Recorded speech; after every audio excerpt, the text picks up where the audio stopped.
Imagine this.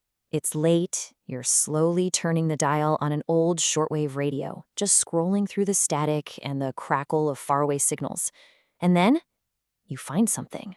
Something that feels, well, impossible. Something that shouldn't be there. A voice just cuts through the noise. It's clear, but it's also robotic, unnervingly calm. And it's not a conversation, it's not music, it's just a stream of numbers, one after the other, on and on. And this is a real thing. People are hearing these broadcasts right now all across the globe. So the question is, why? For decades, these broadcasts have basically haunted the airwaves. Sometimes it's a calm woman's voice, other times it sounds like a child. And they're just reading these endless strings of numbers or letters into the void, sometimes with a little strange melody playing right before they start. And here's where it gets really weird. Nobody officially runs these stations. They broadcast with enough power to be heard around the planet, but not a single government, not a single company will ever admit that they even exist. They're literally ghosts on the radio. And the folks who hunt for these ghosts, they have a name for them. So let's dive in. Welcome to the world of number stations. It's a name that was cooked up by radio hobbyists and intelligence analysts for what is, I think you'll agree, one of the greatest and longest-running unsolved mysteries in the entire history of espionage. So what are we actually looking at here? Well, these stations all pretty much share the same playbook. They're on shortwave radio, which means the signal can bounce around the world. They use those strange synthesized voices we talked about. And most importantly, they are completely anonymous. As far as any official source is concerned, they simply do not exist. And that leads us to the big question, the one that has fascinated people for more than half a century. If you have a powerful global broadcast that has no public audience, then who is it for? Who's the intended recipient? Well, the answer, according to pretty much every intelligence expert out there, is simple: spies. Now, to really get why, you have to put yourself in a spy's shoes. What's your biggest problem? It's getting new orders from headquarters when you're deep in enemy territory, right? And you have to do it without leaving a single trace. The answer isn't some high-tech gadget you'd see in a movie. It's actually a brilliantly simple, kind of old-school cipher. The solution is completely analog.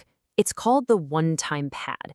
And what's so incredible about it is that it's the only cryptographic system ever invented that has been mathematically proven to be 100% unbreakable as long as you use it correctly.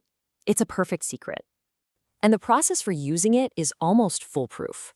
An agent gets a physical pad of paper, literally just paper, before they go on a mission. Then, at a prearranged time, they tune their radio, copy down the numbers they hear, and use one single page from their pad to decrypt the message. And then, and this is absolutely the most critical part, they destroy that page, burn it, eat it, whatever. Because that key is never, ever used again, the code can never be broken. Period. Okay, so over the years, these radio enthusiasts have cataloged hundreds of these stations, and some of them have become absolute legends.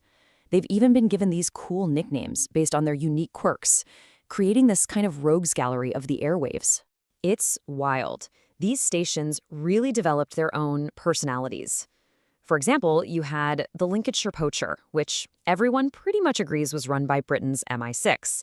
It would play a couple bars of this old English folk song, and then a very prim and proper female voice would read out numbers. Then you have UVB-76, the buzzer. It's a Russian station that just blasts this soul-crushing buzzing noise 24/7 that only stops when a live voice cuts in to read a message. One of them went silent years ago, the other one is buzzing away right now. So this is it. This is exactly what an agent would be listening for. It's just a string of digits that seems totally random. But to that one person, somewhere out there in the world, with the one matching piece of paper, this isn't random noise. It's an order. It's a new target. Or maybe it's an escape plan. So it's probably no surprise that these stations were a massive part of Cold War spycraft. This was the invisible battlefield, right? A totally covert communication network used by the CIA, MI6, the KGB, you name it. It was how they could direct their spies all over the globe without ever sending a risky email or making a traceable phone call. But here's the real twist in the story. The Cold War supposedly ended, right? The Berlin Wall came down, the Soviet Union fell apart, but the number stations, well, a lot of them just kept right on broadcasting. While some famous ones like the Poacher have disappeared, others have continued their ghostly transmissions without ever missing a beat. This isn't just a fun history lesson. This is a living, breathing mystery. Right now, as you're listening to this, there are anonymous stations broadcasting coded messages to unknown agents somewhere out there in the world. The ghosts are very much still in the machine. So why? Why would anyone use this seemingly ancient technology in our hyper-digital age? Well, because its greatest strength is its simplicity. It's a perfect analog secret in a digital world. There are no servers you can hack, no satellites to track, and absolutely no metadata to intercept. It leaves behind no digital footprint at all. The genius is really in its layers of deniability. To anyone watching, an agent is just some random person listening to a cheap radio. Totally untraceable.